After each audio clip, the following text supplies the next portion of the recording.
as one of Edinburgh's great sites. It's one of the city's 8 sites of an area of great landscape value. It's an incredibly important asset, not just to the city. It has buildings of national importance on it, and the record number of ejections just highlights how passionate people locally and nationally feel about this site.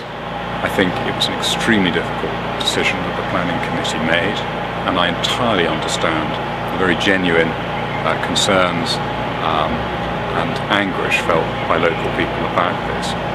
I suppose really all I can say is that, having worked on this almost solidly for 4 years, I'm very aware of the reality of the underlying financial situation. I'm very aware of the regulatory background to the situation. And because of that, I'm very aware quite how knife-edge the future of this site is.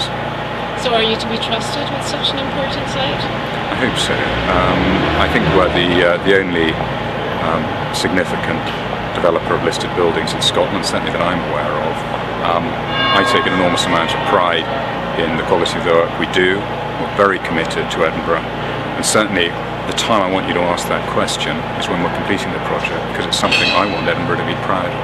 And I care passionately about the future of the Craighouse site, and it's my duty as the local member of the Scottish Parliament to reflect the views of my constituents in opposing this development, because the people in the surrounding areas at Craighouse were speaking with one voice today in a series of erudite and evidenced presentations in opposition to these proposals, which quite frankly represent economic vandalism and see the loss of green space on what is one of the most beautiful, unique natural habitats in Edinburgh, and I'm hugely disappointed at the decision that's been taken today.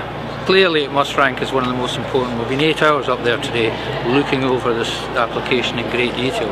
But I think it was important we protected the building. I think that was the key. I think that's what came through in the committee. People's concerns, right, or the committee members' concerns were about preserving these buildings.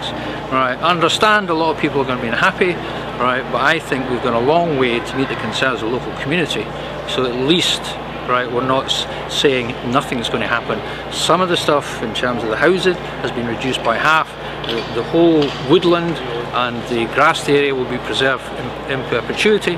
So I think they have got something out as well, although I don't think they see it like that.